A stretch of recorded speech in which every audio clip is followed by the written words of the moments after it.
The notification lit up my phone screen as I sat in my corner office reviewing quarterly reports. A simple banking alert that would change everything. Withdrawal of $247,856.32 from joint account ending in 4721. I stared at the numbers, my coffee growing cold beside my laptop. James had finally done it. After months of suspicious behavior and thinly veiled lies, my husband of 12 years had made his move. My name is Rebecca Chen, and at 38, I'm a senior financial analyst at one of Boston's top investment firms. I've spent my career helping others protect and grow their assets. Ironic that my own husband thought he could outsmart me when it came to money. The text came moments later, dripping with smug satisfaction. Goodbye, dear. Thanks for funding my fresh start. Enjoy being broke. I took a slow sip of coffee, allowing myself a small smile. James always did underestimate me. He thought I was just the quiet, reliable wife who handled the bills and kept our beautiful colonial home running smoothly while he pursued his entrepreneurial dreams. Dreams that somehow always seemed to require more of our money while producing zero results. What he didn't know was that I'd seen this coming over a year ago. The late nights at networking events that never aligned with any actual business contacts. The mysterious expenses that he couldn't quite explain. The way he'd started asking more questions about our investments and accounts, showing sudden interest in our financial portfolio after years of leaving it all to me. Setting my coffee down, I pulled up my email and clicked on a folder labeled Insurance Documentation. Inside were dozens of screenshots and recordings I'd been gathering. Every suspicious transaction, every questionable receipt, every document where James had practiced forging my signature. I'm thorough by nature. It's what makes me good at my job. But the real insurance policy was something James would never think to look for.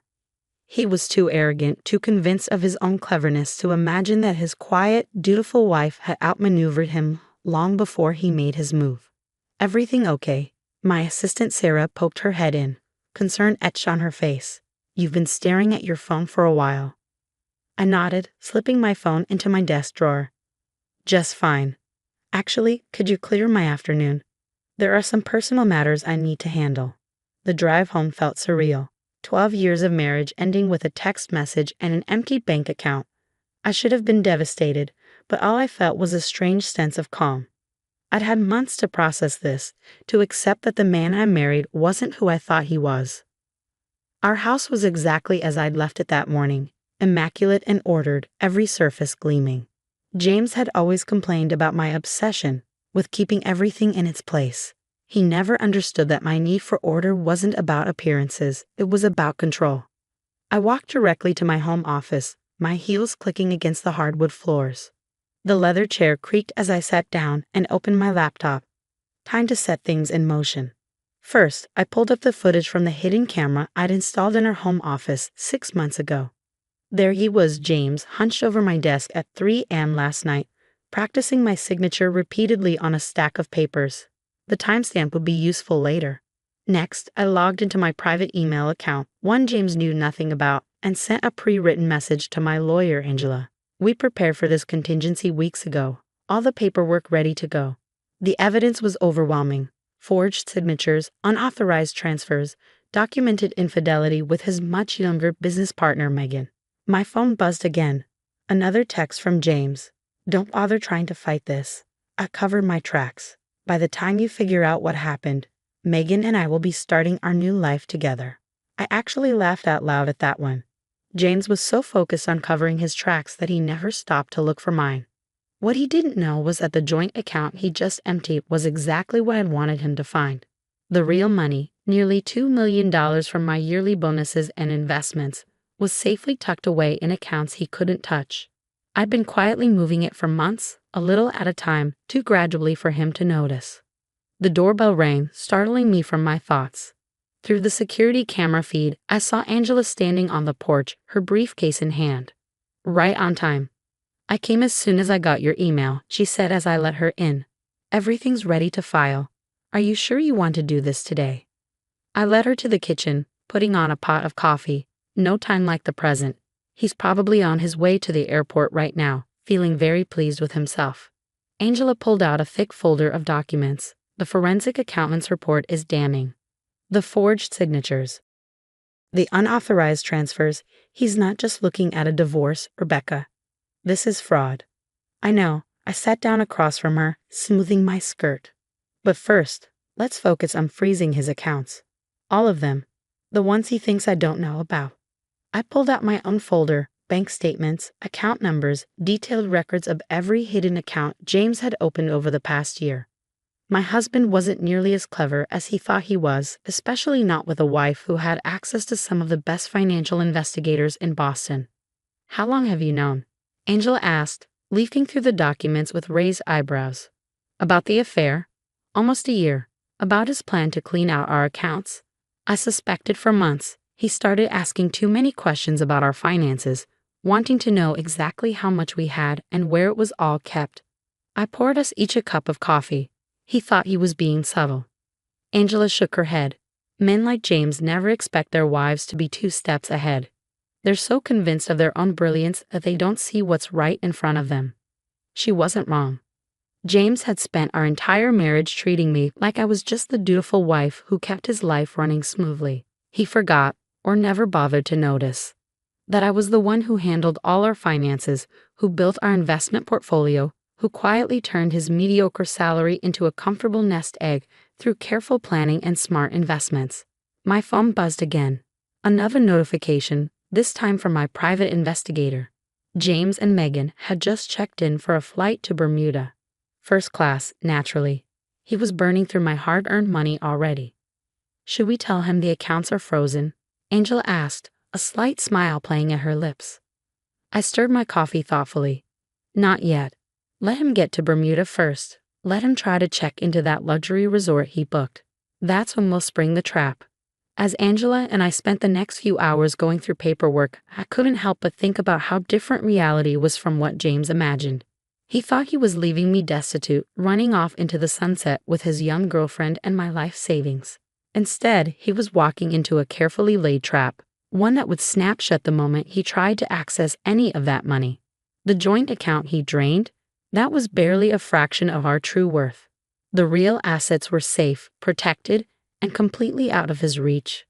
One more thing, Angela said as she packed up her briefcase. Are you sure you want to stay in the house? You could move, start fresh somewhere else. I looked around at the home I'd spent 12 years building. Every piece of furniture, every artwork on the walls, every carefully chosen detail had been my choice, my vision. No, I said firmly. I'm not going anywhere. This is my home. James is the one who's going to learn what it means to start over from nothing. As Angela left, I poured myself a glass of wine and settled onto the patio, watching the sun set over our perfectly manicured backyard. In a few hours, James would land in Bermuda, ready to start his new life. Instead, he'd find himself stranded in a foreign country with frozen accounts and mounting legal troubles. I picked up my phone and typed out a single message. Thanks for making this so easy. Enjoy Bermuda. Then I blocked his number and turned back to watch the sunset. The real fireworks would start tomorrow, but for now, I had a quiet evening ahead of me. For the first time in months, I felt truly at peace. This was just the beginning of James's rude awakening, and I was finally ready to show him exactly who he'd underestimated. The first panicked call came at exactly 6:42 a.m. the next morning, not from James, but from his sister Karen. I watched my phone vibrate across the kitchen counter as I sipped my morning coffee, her name flashing urgently on the screen. I let it ring 3 times before answering, keeping my voice carefully neutral. Hello? Rebecca, what did you do? Karen's voice was shrill, accusatory. James is stranded in Bermuda. The hotel won't let them check in. None of his cards are working, and... Them? I interrupted softly. Oh, you mean James and Megan, his 26-year-old mistress. I wasn't aware you knew about her, Karen. The line went quiet for a moment. Then, more subdued. He said you were being unreasonable about the money, that you were controlling and he needed to get away. I couldn't help but laugh. Is that what he told you? Did he mention forging my signature, draining our joint account? The months he spent planning to leave me with nothing. He wouldn't. Karen's voice trailed off, uncertainty creeping in. Check your email, I said calmly. I sent you something 10 minutes ago. Take a look, and then we can continue this conversation. I heard the faint sound of typing, then a sharp intake of breath. I'd sent her the video footage of James practicing my signature, along with bank statements showing his systematic theft over the past months. "Oh my God," Karen whispered. "Rebecca, I had no idea." No one did. That's exactly what James counted on. He thought he was so clever, Karen. He never imagined I was 10 steps ahead of him. After hanging up with Karen, I opened my laptop to check my emails. My lawyer had been busy. Notifications from various banks confirming frozen accounts, pending fraud investigations, and holds on any further transactions. James wouldn't be able to access a penny without setting off more red flags than a military parade. I was halfway through my second cup of coffee when my phone lit up again, this time with a call from an unknown Bermuda number. "James." "Where is it?" he snarled, not bothering with a greeting. "What did you do with the money?" "Good morning to you too," I replied, keeping my voice light. "How's Bermuda? I hear the weather's lovely this time of year." "This isn't funny, Rebecca. We're stuck here with no access to anything. The hotel won't let us check in without a valid card, and every single account is frozen." I could hear Megan in the background, her voice high and panicked. The reality of their situation was finally sinking in. "That's unfortunate," I said, examining my nails. "Almost as unfortunate as discovering your husband has been forging your signature and planning to steal your life savings." "You can't prove anything," he snapped, but I could hear the uncertainty in his voice. "Actually, I can prove everything, James. The video footage of you practicing my signature, the documented transfers, the hidden accounts you opened. Did you really think I wouldn't notice? I'm a financial analyst. It's literally my job to spot things like this." There was a long pause. When he spoke again, his voice had changed, taking on that cajoling tone he'd always used when he wanted something. "Becca, honey, let's talk about this. We can work something out. Like you worked things out with Megan, planning to leave me penniless while you ran off together." I took a sip of coffee. "No, I don't think we'll be working anything out. But my lawyer would love to talk to you. She's very interested in discussing the criminal implications of forgery and fraud." "You're bluffing," he said, but I could hear the fear creeping into his voice. "Check your email, James. I sent everything to your sister Karen this morning. The video footage, the bank records, all of it. How long do you think it will take for everyone to know exactly what you tried to do?" The line went quiet except for Megan's increasingly panicked questions in the background. "James? James, what's going on? What are we going to do?" "One more thing," I added, enjoying the silence on his end. "That joint account you emptied. The one you thought contained all our money. That was just what I wanted you to find. The real assets, my bonuses, our investments, everything we built over the years. They're all safe in accounts you can't touch. I've been moving them for months." You can't," he sputtered. "I can, and I did. You spent so much time planning your great escape that you never stopped to think that I might be planning too. The difference is my plan worked." I could hear Megan getting more hysterical in the background. "What do you mean we can't access the money?" "James, you said this was handled." "Oh, and James," I added, unable to resist twisting the knife a little. "You might want to start looking for a way home. Those first-class return tickets you booked, they've been canceled. Coach might be a bit cramped, but I'm sure you and Megan will manage. That is, if you can scrape together enough for the fare." Before he could respond, I hung up. My hands were shaking slightly, but not from fear or anger. It was exhilarating, finally letting James see exactly who he'd underestimated all these years.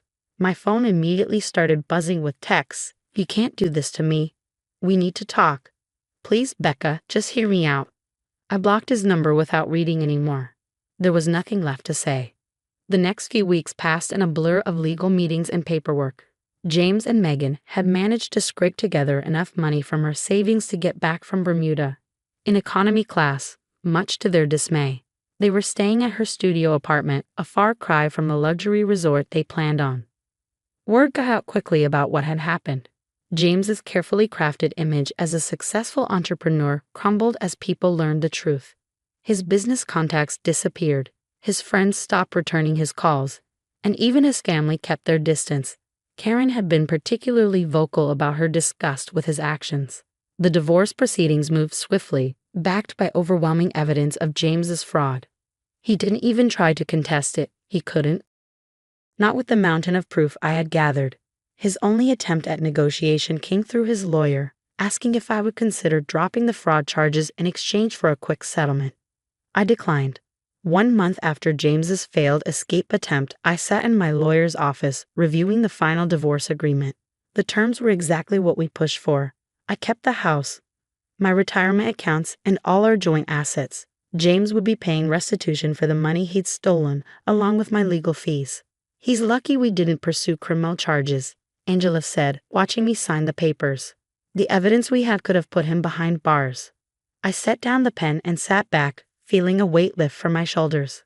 The loss of his reputation, his comfortable lifestyle, and every penny he tried to steal is punishment enough. Besides, I hear Megan left him last week. Apparently, living in a tiny apartment with no access to the luxury lifestyle he promised wasn't what she signed up for. Angela laughed, shaking her head. Men like James never learn. They think they're so clever, but they can't see past their own egos. You, on the other hand, she gestured at the paperwork spread across her desk. You play this perfectly. That evening, I walked through my house, legally and officially now, and felt a deep sense of satisfaction. Every room held memories, but they no longer hurt. I'd taken back control of my life in a way James never saw coming. My phone buzzed with a text from Karen. Had dinner with James today. He's miserable. Serves him right. Hope you're doing well. I smiled, taking back a quick reply. Karen had become an unexpected ally through all of this, choosing to stand by me rather than support her brother's deception. It was nice to know that some family ties were stronger than blood. 6 months later, I was sitting in my office reviewing quarterly reports. Much like I had been on the day James tried to steal our savings. But everything was different now. I was different. A notification popped up on my phone. A news alert about James. He'd been hired as a junior sales associate at a local car dealership.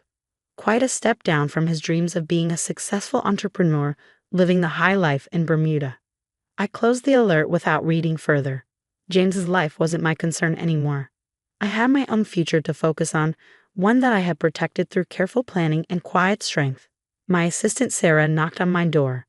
Your 3 o'clock is here. The new client looking for investment advice? I nodded, gathering my papers. Send them in. As I prepared to meet with my client, I couldn't help but appreciate the irony. Here I was still doing what I'd always done, helping people protect and grow their assets. The only difference was that now everyone knew I practiced what I preached. The story of how I'd outmaneuvered my husband's attempt to steal my life savings had spread through professional circles, earning me a reputation as someone who didn't just understand money. I understood how to protect it. My client list had grown significantly, particularly among women looking to secure their financial futures. That evening, as I drove home to my peaceful house, I thought about how differently things could have turned out if I hadn't trusted my instincts. If I hadn't started planning the moment I first suspected James's betrayal.